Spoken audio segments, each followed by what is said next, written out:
தேர்தல் திருவிழா களைகட்ட துவங்கிவிட்டது.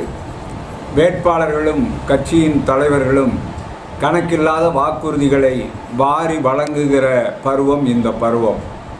ஆனால் இந்த நாட்டினுடைய சிறப்பை கருதி, நாட்டிற்கு அடிப்படையாக இருக்கிற மொழியினுடைய உயர்வை கருதி எந்த ஒரு இயக்கம் முப்பால் நூலாம் திருக்குறளை உலக பொதுமறை ஆக்க வேண்டும் என்ற தமிழ் சான்றோர், தமிழ் அறிஞர்கள், தமிழ் ஆர்வலர்கள், பொதுமக்களின் பல ஆண்டுகால கோரிக்கையை எங்களுடைய தேர்தல் அறிக்கையிலே இணைப்பதோடு மட்டுமல்லாமல் செயல்படுத்துவோம் என்ற உறுதியை தருகிற இயக்கம் எந்த இயக்கமோ அந்த இயக்கத்திற்கே தமிழ் ஆர்வலர்களும், குரல் ஆர்வலர்களும், தமிழ் அறிஞர்களும், தமிழின் மீது பற்று கொண்ட பொதுமக்களும் தங்களுடைய வாக்குகளை தருவார்கள் என்பது ஒரு நிதர்சனமான முடிவாகும். அதைப்போல நதிநீர் திட்டம், இதுவும் நீண்ட நாளாக சொல்லப்பட்டு, பேசப்பட்டு, கேட்கப்பட்டு, திட்டம் வரையறுக்கப்பட்டது என்றெல்லாம் சொல்லிக்கொண்டே இருக்கிற ஒரு திட்டம்.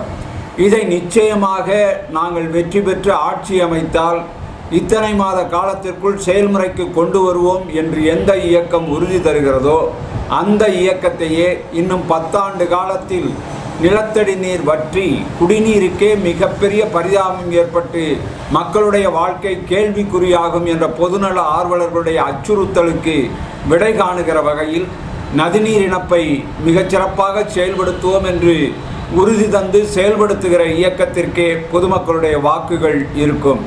எனவே பொதுவான ஒரு பிரச்சனையாக திருக்குறளை தேசிய நூலாக்குதல், நதிகளை இணைத்து ஒரு குடிநீர் திட்டத்தை, ஒரு நீர்த்திட்டத்தை வலுவுள்ளதாக அமைத்தல் போன்ற பொதுநல நோக்கோடு கூடிய திட்டங்களை தங்களுடைய தேர்தல் அறிக்கையிலே அறிவிப்பதோடு இல்லாமல் செயல்படுத்துவதற்குரிய காலத்தையும் நிர்ணயித்து சொல்லுகிற கட்சிகளுக்கே தமிழ் ஆர்வலர்கள், அறிஞர்கள் மற்றும் தமிழ் சான்றோர்கள், தமிழ் பெருமக்களுடைய வாக்குகள் கிட்டும் என்பது நிதர்சனமாகும்.